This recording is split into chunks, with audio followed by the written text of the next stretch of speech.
Welcome from Akuawai to today's virtual roundtable for senior housing officers. This is our third virtual webinar in this series as we speak with different groups of housing and residence life professionals and hear their thoughts, advice, lessons learned when we are dealing with COVID-19 on our college and university campuses. My name is Spencer Giese. I'm a research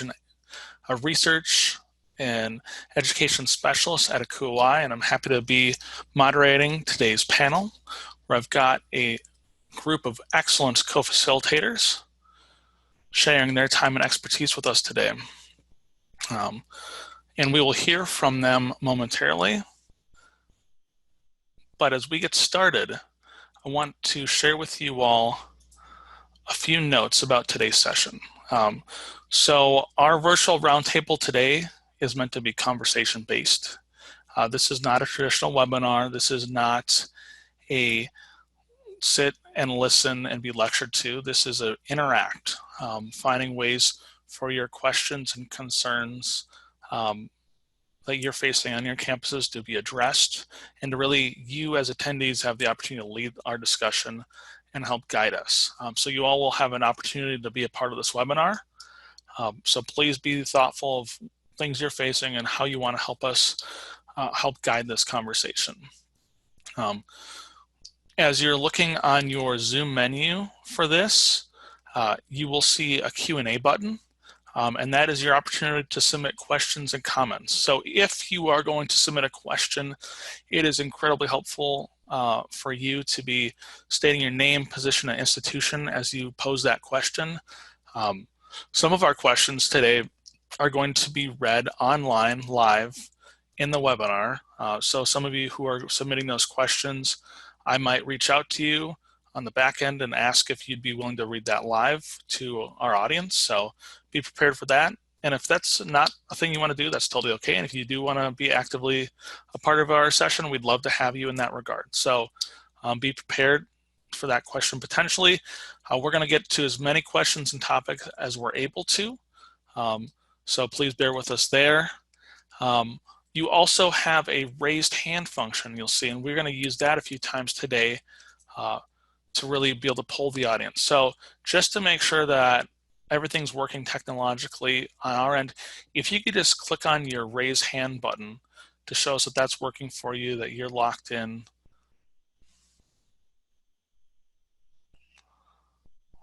Excellent. Definitely seeing quite a few hands raised. So thank you. I'm going to lower those hands. Thanks for participating. It's already going to be a great session. So we're going to move on back to our co-facilitators to have them introduce themselves to you all. And then we're going to start with our top question of the day. What are some of the steps that your campus has taken in response to COVID-19 so far? So Michael, I'll have you start. Hello, good afternoon, everybody. My name is Michael Griffin. I serve as the Assistant Vice President for Student Services and Enrollment Management and Director of University Housing at the University of Oregon. So far, the university had announced that the first 3 weeks of spring term through April 20th would be delivered remotely. It looks like the university is planning to make a decision about the rest of spring term being delivered remotely sometime in the next few hours. The residence halls and most of campus remain open with some modification, including dining, and per state orders from the governor, all dining is takeout, including residential dining. So that's our status right now. Thanks, Michael. Lewis. Hey, this is Louis Inoa. Louis Jimenez Inoa from Vassar College. I'm an Associate Dean of the College for Student Living and Wellness here. Steps we've taken, I'll go back a little bit to January, maybe as news was starting to spread about COVID, particularly out in China and in a couple of other countries, right? That we started kind of weekly meetings about just, thinking about the what ifs. I don't think any of that prepared us, even with the weekly meetings, prepared us for where we are right now. which is that we're on the cusp of closing the campus and moving to remote learning for the rest of the semester, and allowing really a very few students to stay on campus due to hardship, possibly international status, and so on and so forth. To stay here, food services will be limited. Governor Cuomo here in New York has similar kind of shutdown restaurants and bars, and with our dining services, it'll all be takeout as well for our students staying here. And we're still in the process of this kind of part one, just trying to figure out how to get our students home, and for the students that weren't here, because we have a 2-week spring break that started March 7th and ends this upcoming Saturday. So our students were actually gone when really the peak of this was happening, and colleges were making decisions. So we're just trying to figure out how to have them get their things, help them get their things home, and then we'll just take it from there. That'll be part one.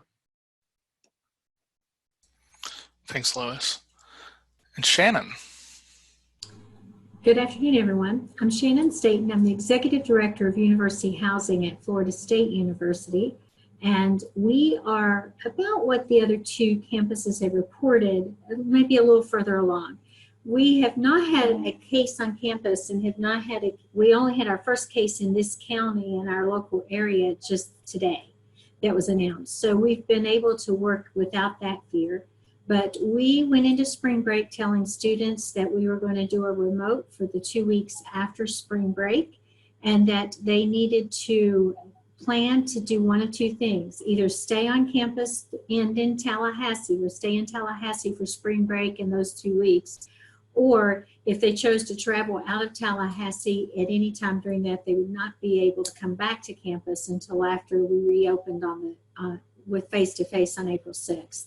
So we are at the end of our spring break now and had planned to go 2 more weeks. We announced this week that we would not be going back to face-to-face classroom teaching instruction, that we'd stay remote with the classroom, and so through the semester. So now we are in housing trying to determine the best way to get students back to us in a safe manner so that they can pick up their belongings. We've not really solidified that plan yet, so we're still working on it. We also, as an institution, have made the decision to do a reduction in campus operations. We're not closing because housing will continue to stay open for students who have to be here.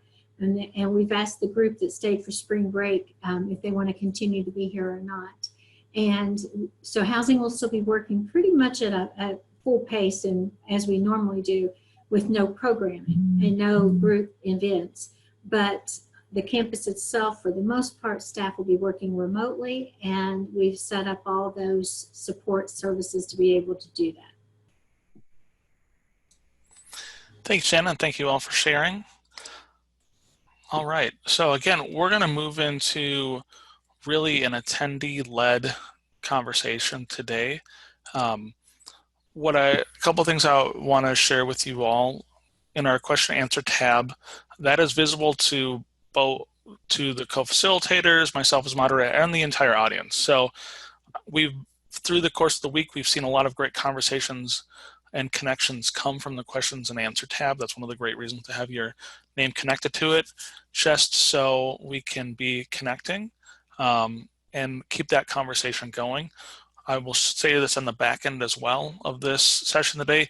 We have an online community on, our Akuai online community is a great place for these conversations to keep going long after this webinar is done. I know we've got probably 4 to 5 really deep, intensive threads that are going on right now on the online community talking about specific campus housing residence life topics.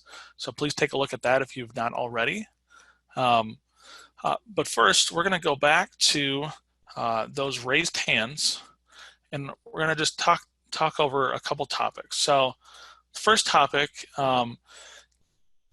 if your campus is moving to remote learning for the rest of the term, so if you're in the quarter system, the rest of this quarter, if you're in the semester system, the rest of the spring semester, if your institution is moving to remote learning for the rest of the term, please raise your hand.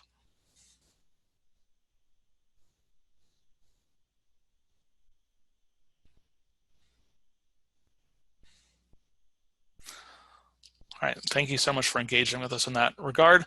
So today we've got 133 logins today, but and we're about 64-ish, 64 hands raised. You don't really have a half hand there. So so we're looking just about 50%. I'd say some of our attendees are unable to raise their hands based on where they're at, or if they're on a phone and just listening. So I will say that we've got about 50% of our audience today answering yes to that question about moving classes to remote learning the rest of the term. And then our next question for our raised hand function, so I'm going to lower all these hands now so we can reset. Our next question: has your campus moved to remote work? So has your campus moved your professionals to remote work? And please raise your hand if that is what's happened on your campus so far.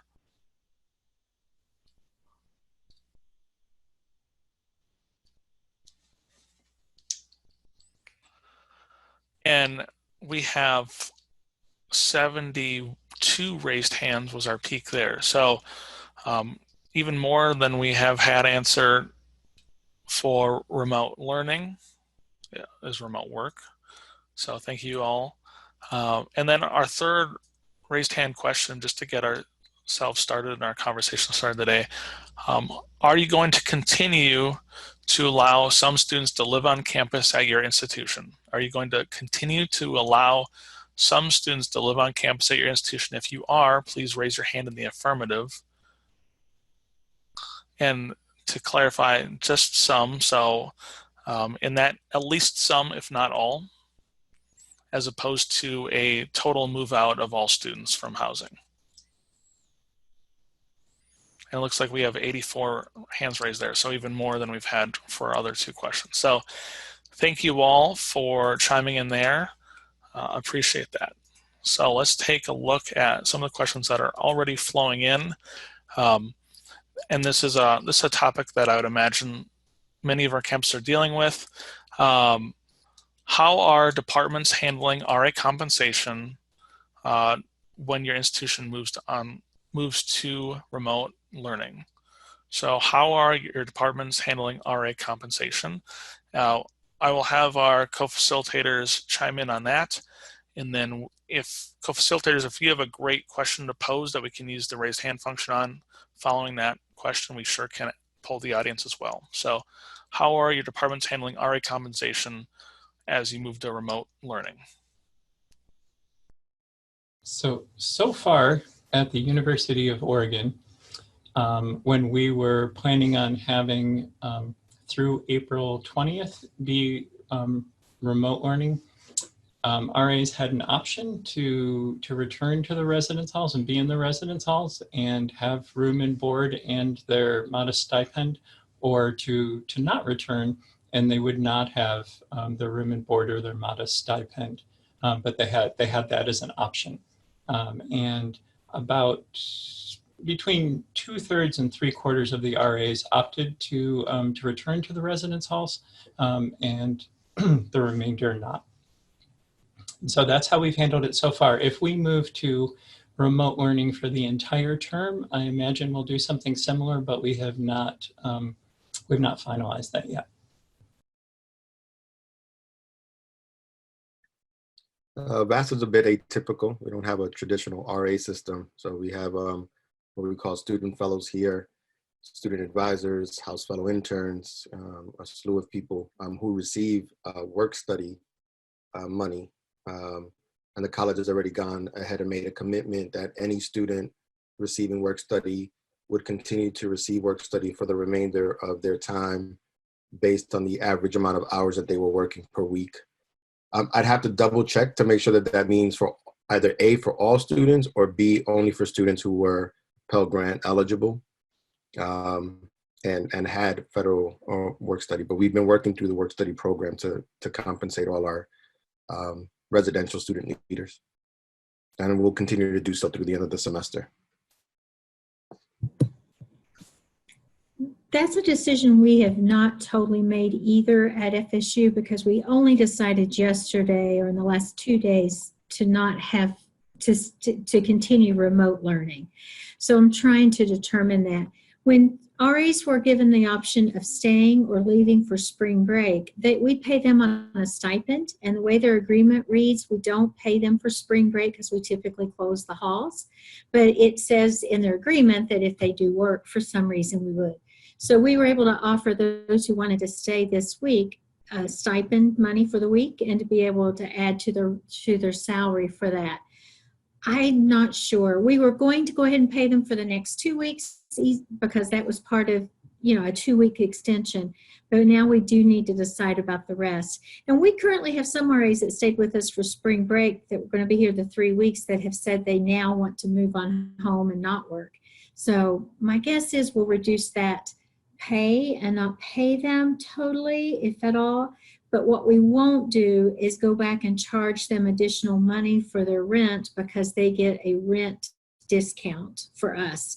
So there's no reason that I would do that, even if they stay and they don't work.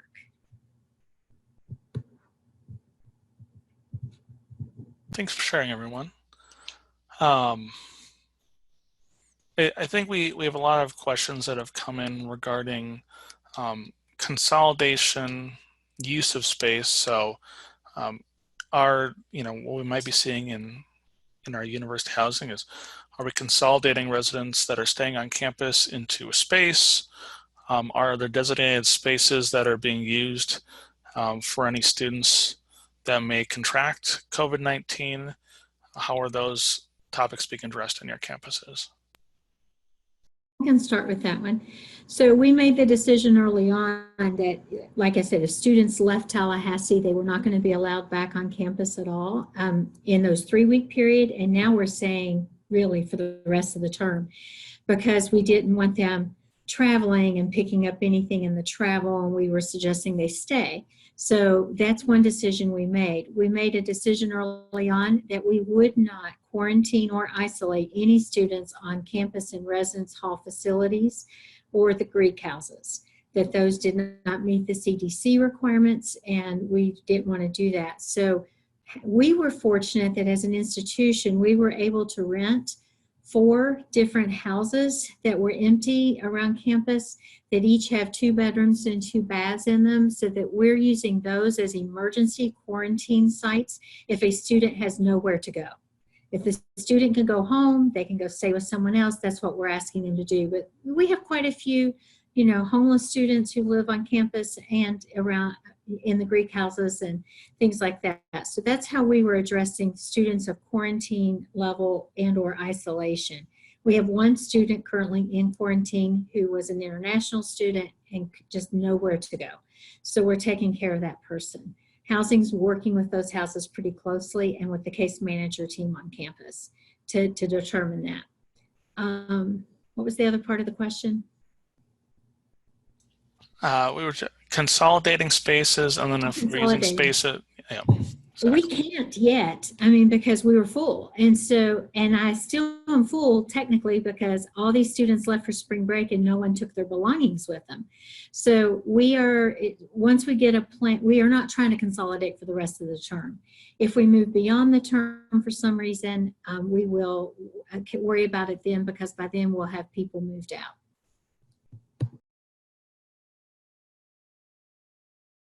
Yeah, consolidation is a big question. Actually, it's one of the ways that I've started to think through kind of just the different parts of this, or the different phases. So given that we're closing and announcing that relatively soon, we're kind of in this phase 1, which is to get our students home and to get their things home and to work on a procedure to do that.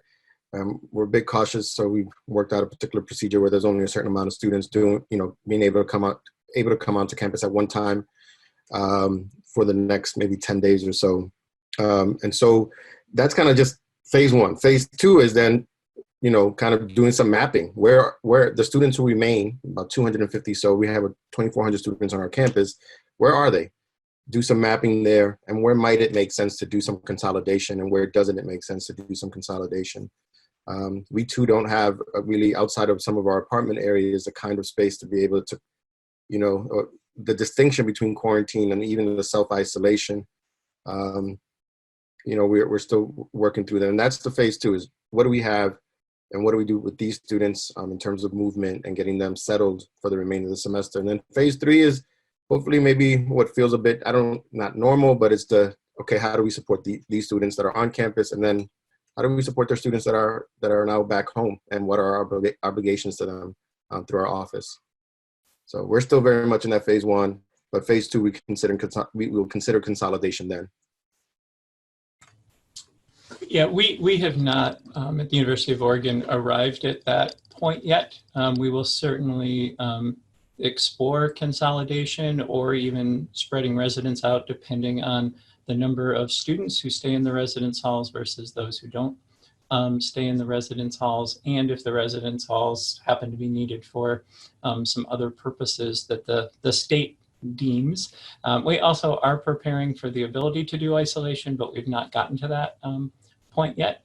I wanted to ask if folks who are preparing or have already been doing isolation or quarantining on their campuses in their residence halls or apartments, if you'd raise your hand, if you'd like to share the experiences of what you've been doing and how it's been going.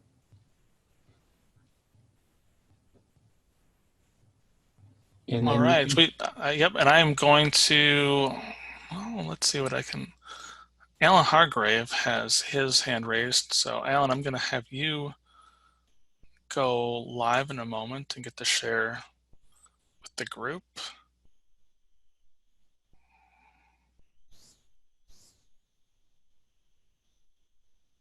All right, Alan, if you could unmute yourself and share, that would be excellent.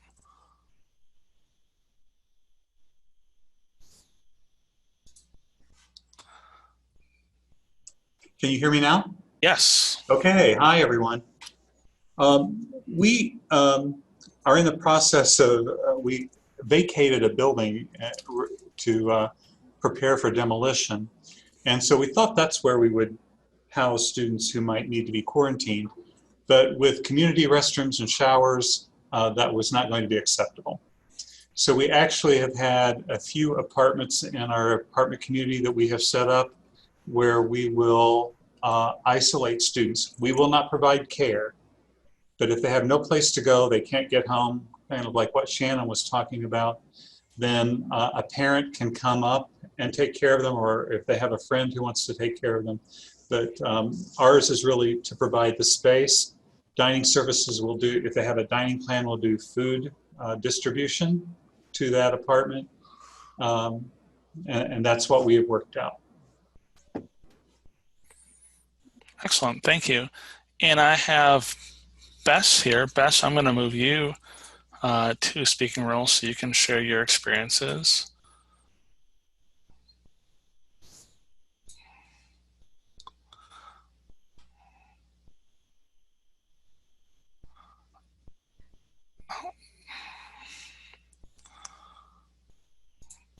Bess, if you unmute, you can share with us. Thanks.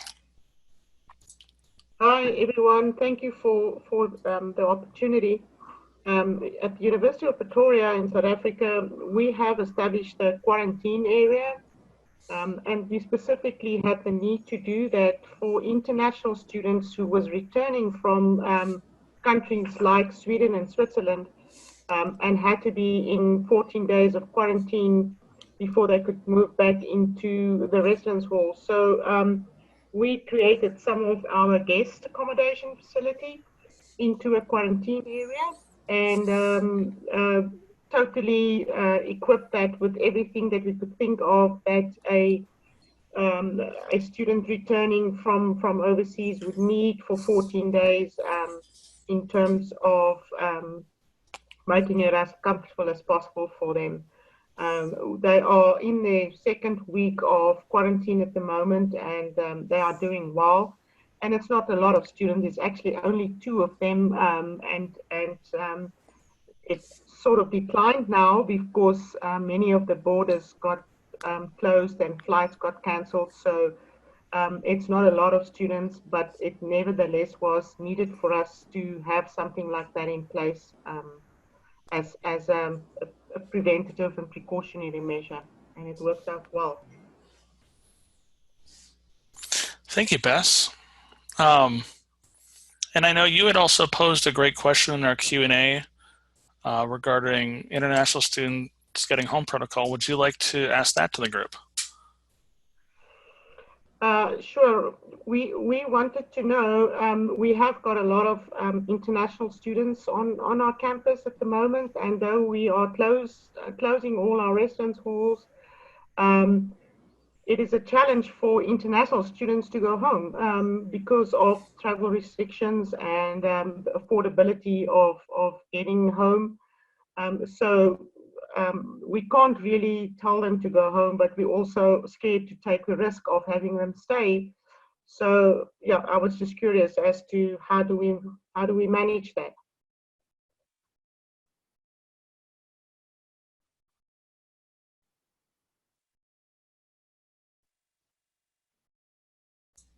Bess, your question was about how to manage particularly like international student populations. I mean, yeah, of the 200 students or so that we have on our campus, majority of them will end up being international students who can't get back, and having them on our campus. And you know, I think the biggest questions will be for how long. So we don't, you know, at this time it does. Prior to the college closing, and we were in this odd middle space where we were going remote learning for 3 weeks, and we were going to reopen. During that time frame, we got a lot of applications to return to campus and to be here. As the spread of the virus continued and the kind of heightened concern around it, I am seeing a lot more international students going home and deciding that, you know what, I'd rather have a 12-hour delay in my education and be home and be safe than to be here right now. And part of that, I think, is in relation to where we are in New York and a distinct kind of sense that, you know, we're about to spike here as well. But for students who absolutely can't get home, you know, they'll be here with us. Yeah, and similarly, we're certainly providing all the services for international students who are needing to stay or wanting to stay in the residence halls, so that it will, you know, other than having food being taken out and social distancing, it will feel like normal, kinda. Okay, thank you. I think my concern was more about the risk of not sharing the appropriate social space and actually crowding more than 100 students into one residence hall, knowing that it's not the ideal situation, but also understanding that they cannot go home. So it's something that we will have to manage.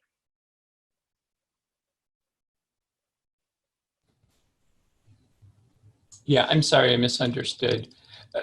Certainly, you know, we're trying to also figure out if we will, depending on what occupancy is, if we will allow people to spread out within the buildings that will occupy or not. You know, the goal, of course, is social distancing without social isolation, and trying to maintain some level of connection and health safety.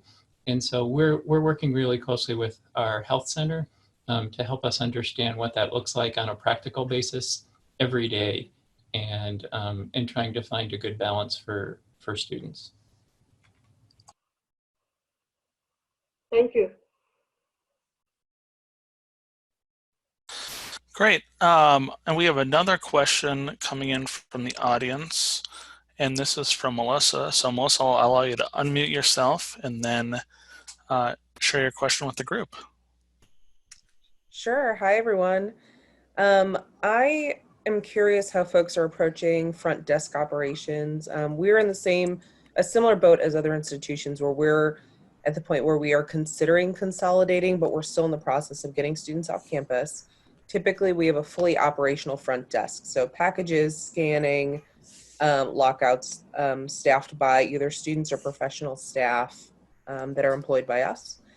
And so, trying to think through making sure that, our folks are able to continue getting a paycheck and continue serving in those roles long term, while balancing, what is our moral, ethical, public health obligation in terms of, making sure that they're not getting sick or spreading sickness to others. So we're sort of having that debate and that conversation now. I'm interested in others' perspectives on that. We're having that discussion as well at Florida State.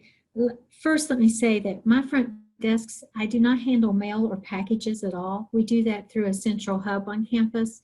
So my answer is a little simpler than yours because of that. But we run 24 hours, 7-day-a-week operational desks in each of our halls. When we went to the spring break group and we went from 6,700 residents to about 700 residents that stayed with us, they were scattered throughout. So we just came up with a zone process, and we identified 4 desks within the area, and put buildings around it.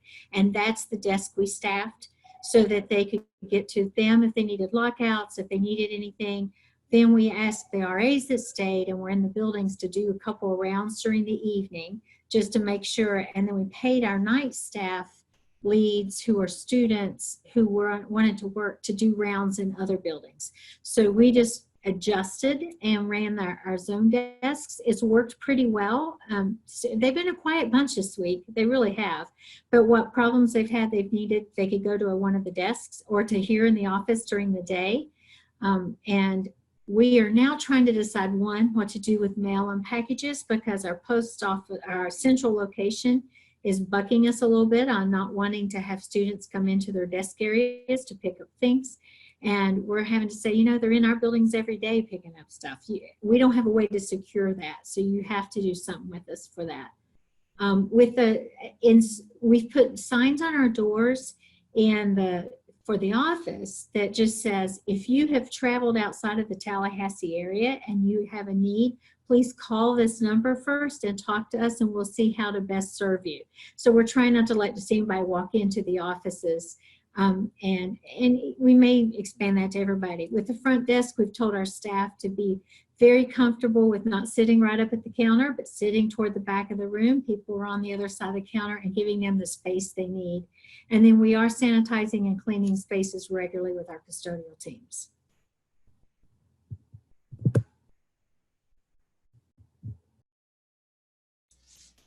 We are also staffing mailrooms and service centers as usual. We are exploring reducing the hours for those and working with staff so that they are following the safest practices and feel as safe as possible themselves. We're looking at those operations as well, but we certainly want students to be able to get mail and packages and the help and assistance they need.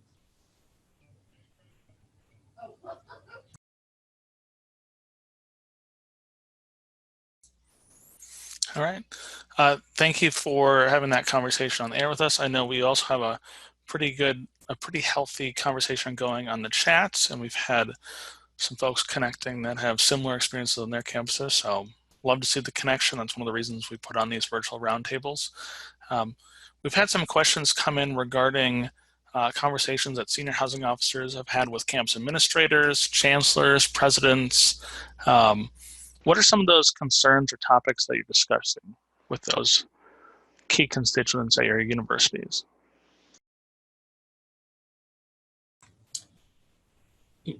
I'll say the first conversation I had was when I was asked if I would leave the residence halls open for the spring, the week before spring break. And I just was frank and I said, I can do anything you need me to do for the campus. If you want us to stay open, we can stay open. If you want us to close, we'll close. But we have to understand what staying open looks like. And so I explained very clearly what services I would not be able to provide, that I would have buildings where I may not have any RAs in the buildings, but students.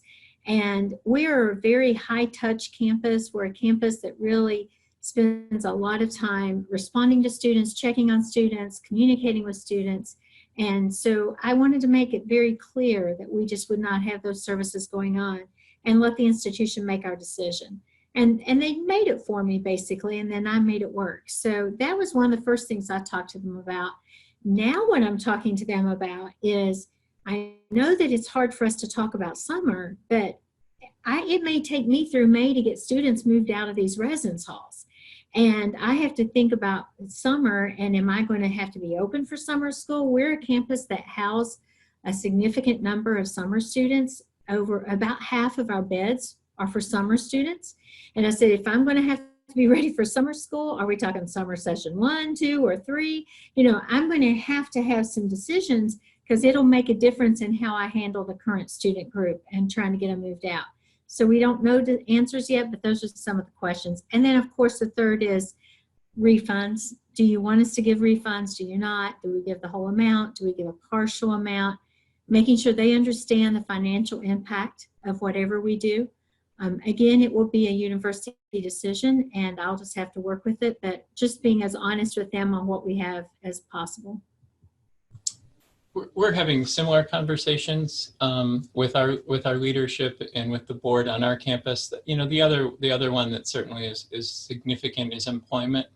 Employees are certainly concerned about their jobs if there's a reduction, in demand for services, especially on the food side, but on other sides too. And so there's a lot of discussion about how to support and care for workers, and how to address budgets and financials. We're a pure auxiliary operation, and the institution is trying to assess total, financial issues related to auxiliaries, as well as related to, all operations and tuition. And so financial operations on top of all of the other things. Certainly the top priority is, how do we take care of students? How do we take care of staff?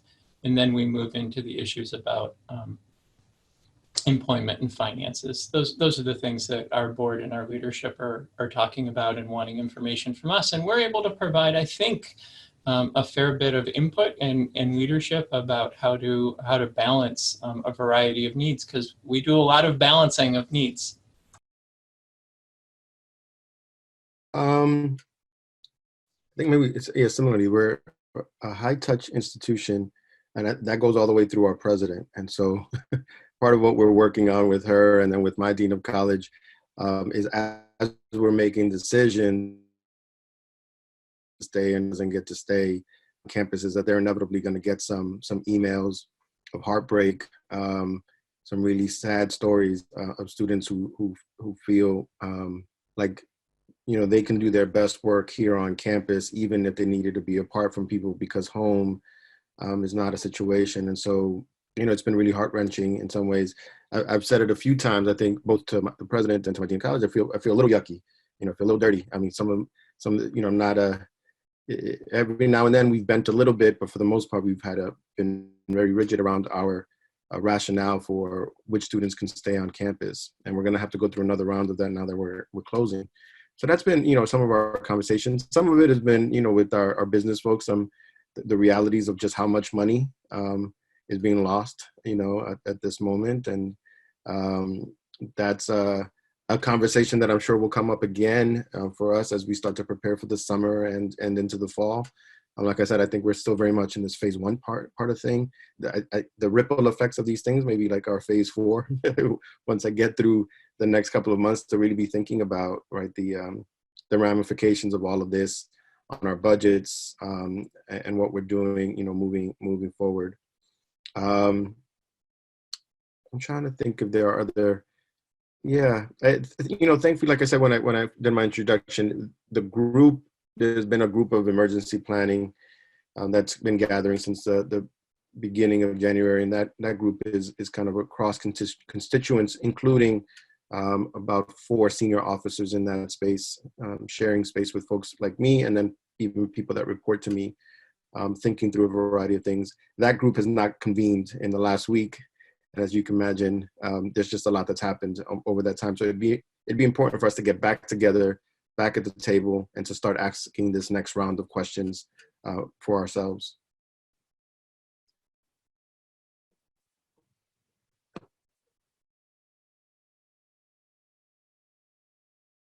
I apologize, I'm a little distracted as we're preparing to announce rather shortly. I'm just getting a slew of emails.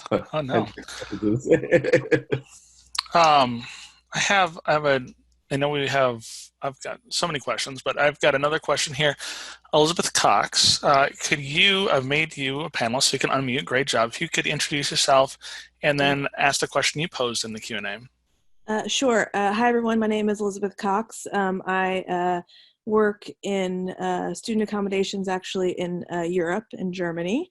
And so my question is really about kind of budgeting and financial planning. I know that we are all in the midst of health and safety right now, but we're starting to get questions around financial planning, particularly about how it's impacting our summer forecasts and our summer planning with that. And so I just wanted to see what conversations are happening on your campus, and have you done some scenario planning around this with best and worst case scenarios, or are you just not there yet?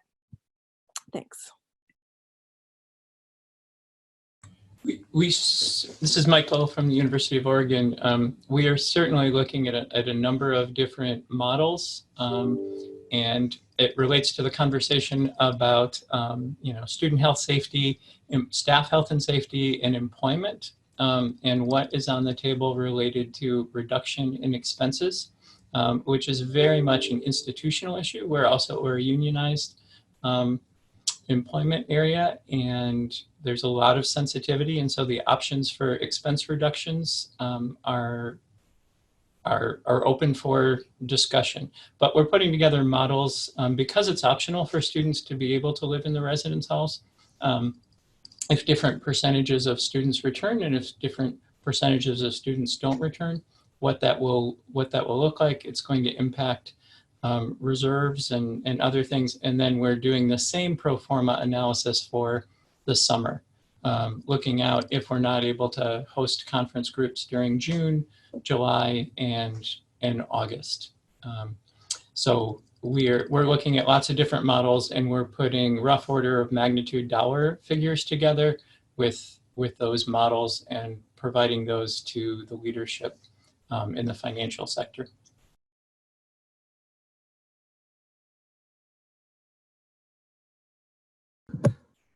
I think one of the tough conversations we're having at Florida State is just trying to go ahead and get our campus to move forward with what they think may need to happen with summer. And looking at summer conference programs and groups that we have contracts with that we need. And we've been hearing from some of those canceling with us. We have waived all cancellation fees, anything like that. We just said, sure, we understand. But we have some of the high profile conferences. We do Boys State, we do Girls State, we do some of those. And the governor's not quite ready yet to say no to those. And yet I don't know how we possibly are going to be able to take care of them in the way that we need to. So that's a tough conversation we're having.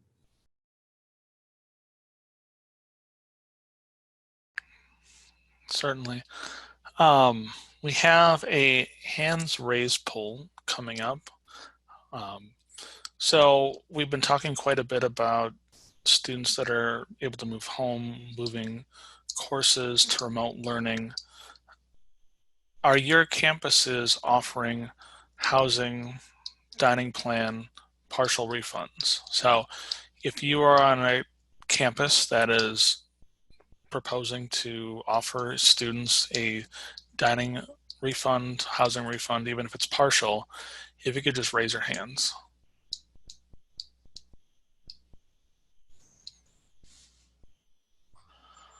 All right, and we're at 40 raised hands currently, and I'm from our previous topics that we've talked about in our previous raised hands. Certainly, there's some campuses that are not even at that point in their procedure. So for us to be at 40 when we were in the 70s, 80s with campuses that have moved students off, that is a pretty significant number. So again, thank you all for sharing that.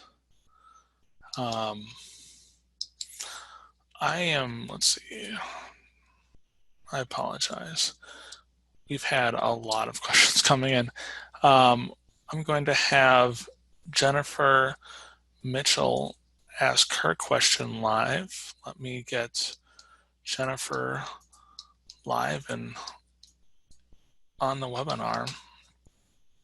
All right, Jennifer, you're here with us. If you want to unmute and introduce yourself and then ask your question.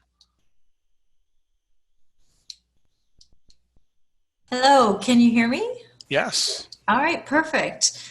So, hi everyone. My name is Jennifer Mitchell. I'm the manager of student housing at Grenfell Campus Memorial University in Newfoundland. We are just at the beginning of this.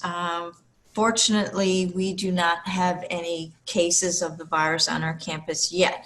We're taking a lot of precautions, and one of the things that we're doing is we're giving deadlines to students to move out. Of course, we're allowing international students to stay, but we're getting a lot of pushback from our local students and some at a province students that don't want to leave.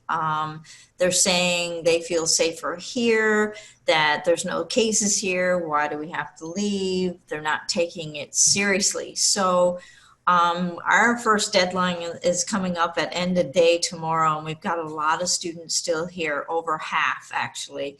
And so we're kind of wondering if any universities are getting really strict. What kinds of things are you doing if students don't want to leave and they're not for legitimate reasons?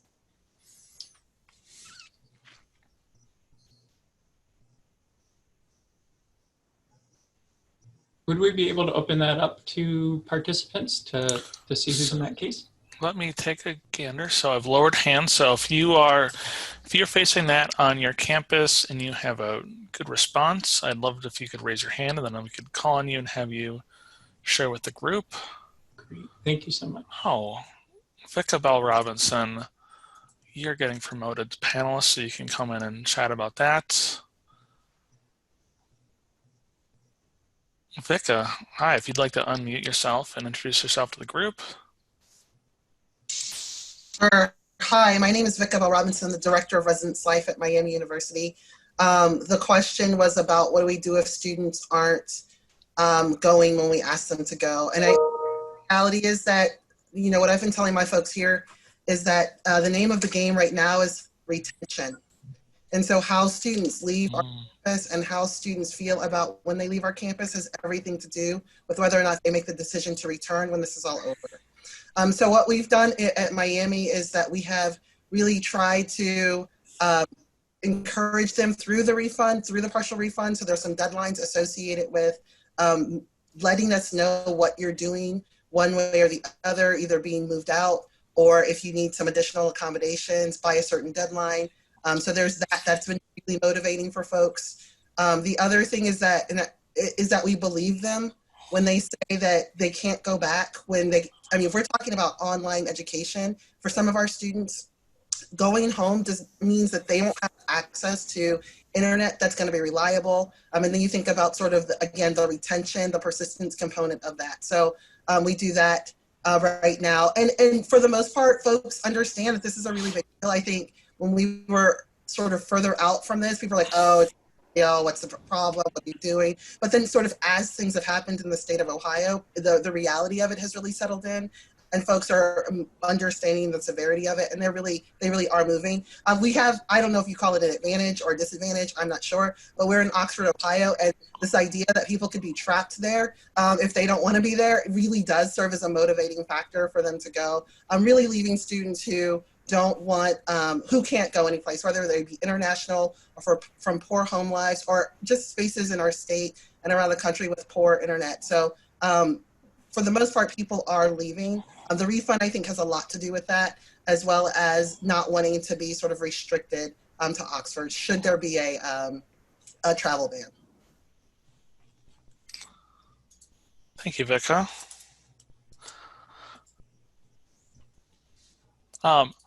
I also, you know, another topic I would bring up to the group. I know we have a number of small schools that are joining us on today's virtual roundtable, and you know, what I'd be really interested in hearing, whether it's from our co-facilitators or even from those in the group, or what are you seeing on those small campuses?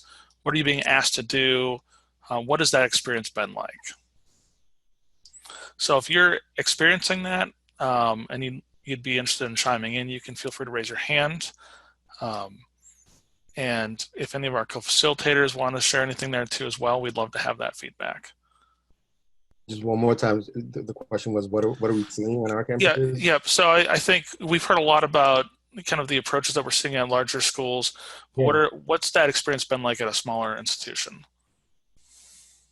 I'm trying to sort through, again, I think the kind of access to leadership across the board is maybe a little bit different at a smaller institution. So, being on the phone with the president in the college is an everyday thing for me. I think we both lucky and unlucky in that our students were already away from campus at this particular moment in time, given our spring break. And so part of that is I think there was a reluctance to really just kind of let go of the semester.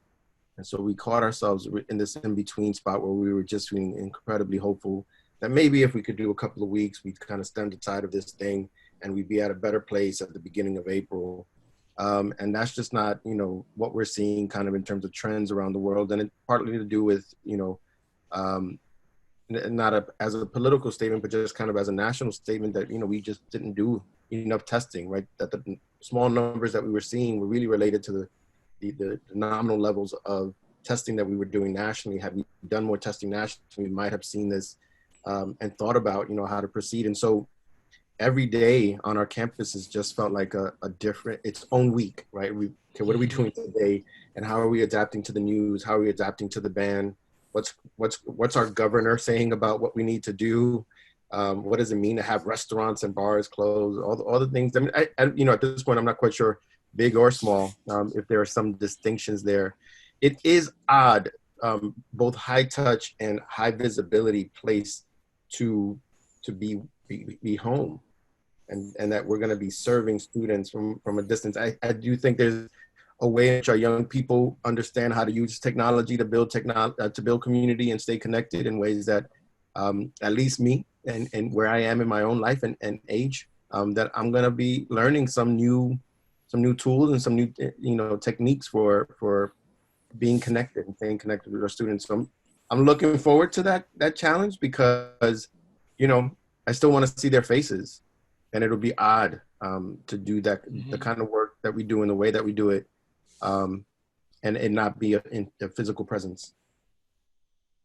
I'm up in a couple schools that have some.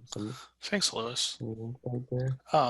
And I've got Christine Winjet. Christine, you had raised your hand as well. If you had some other items you'd be interested in sharing, if you could just introduce yourself and share those thoughts.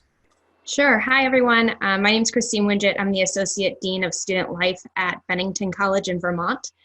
We have about 650 beds on campus, and last Friday chose to move to online teaching and learning, which meant that we also were closing our, we call them houses. We have about 35 students that live in each house.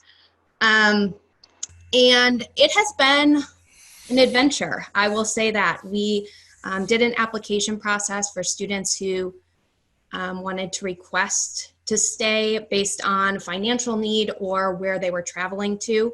And we had about 350 students ask to stay. And we determined that we really could only care for about 150 students in terms of having the space for them in case we do get a case on campus. The first case in Vermont did happen in our county. And so we're a little worried about that. And on top of that, being in a small town and not having the medical resources that other folks may have, our hospital has 9 ventilators and that's it. So knowing that we want to keep our students as safe as possible, we had to make some really tough decisions. Not decisions I thought that I'd ever have to make as a professional. And it's been hard. The students have not been happy. And I'm really concerned that they're not all going to leave when they're supposed to, which is coming Saturday as well as the following Monday. But I will say, I think that we really as a staff have come together. We've tried to serve the students as best we can, be as flexible as we can with them. We've allowed them to store whatever items they want to. We will be putting that, so they've put it in a large room and we will be paying for storage somewhere for it to be determined. We've been flexible on checkout and having them just turn in their keys. We haven't been doing room condition reports or anything like that. Our goal really is to serve them the best that we can right now, and to be as supportive as we can. So we provided shuttles to nearby airports for free for them, and we still do have dining open or takeout. So really just trying to do the best we can, but it is difficult. And I think all campuses have those difficulties. But it has been different being at a small school. I've seen some of the larger schools and how they're handling it, and it does feel a little different. But I think, we're all here for the students and trying to make the best experience for them. Thank you for sharing, Christine. I recognize the time we are at, and also that we have a hard stop coming up in a couple minutes. So before you go, I am launching a poll that you should all be seeing pop up on your Zooms. If you would take just briefly 10 seconds and fill that out before you leave today. A couple reminders for you all. We do have an ACUI resource page in terms of COVID-19 response, so please take a look at that as you see fit. We did have a straw poll that ACUI held last week that I would encourage you all to take a look at, and we do have one more virtual roundtable, which is going to be Friday. That is an open forum. That is tomorrow afternoon. To our co-facilitators, many thanks to you all for joining us today. Truly appreciate your time and energy and expertise. Wishing you all the very best on your campuses. And to those of you who attended, we will be continuing to hold virtual roundtables and providing resources. So please, if there are things that you need on your campuses and resources that ACUI can try to provide, please don't hesitate to ask. We're here to serve you. To our co-facilitators, if you have any final thoughts, feel free to share them with the group. Don't forget to breathe. And while it's virtual, man, just continue to thank one another, and particularly our staffs for the work that they're doing. These are some trying times for sure. I am in some ways, because I've been home, partly because I just got back from Spain. I've been spending a lot of time with my own kids, my wife, and how tired I was until I started working from home in this particular way. Our work in and of itself it can be taxing, incredibly rewarding. It can be taxing, and I've been at it for more than 25 years. This year has been incredibly challenging, and so there's something about particularly taking this moment while there is some social distancing to just breathe a little bit. So I encourage you to do that. I was just going to remind everyone to take care of yourselves, just like what Marie said, but also check on each other and call each other. Even if you just need someone to sit quietly on the other side of the phone with you for a couple minutes and let you just sit there, reach out. Let's all reach out to each other, because this is one of the most tremendous group of colleagues that we have. And I think that no one would deny giving you a little bit of an extra moment if you need it. Absolutely. We find it incredibly helpful to contact the ACUI office and staff to reach out to each other and say, how are you doing this? How are you handling that? The resources that are provided are really, really helpful. So please take advantage of our really strong network and supporting our students. I think that our colleagues and our professionals on this campus and across our field are really well positioned to support people. Even though it's a new paradigm for all of us, we are positioned for this moment, and it is hard, but we've got the skills and the tools, and go forth and do good. Yep. And I've got to go forth. Thanks, everyone. Yeah, we got to go. Thank you all so much. Take care. We're here for you.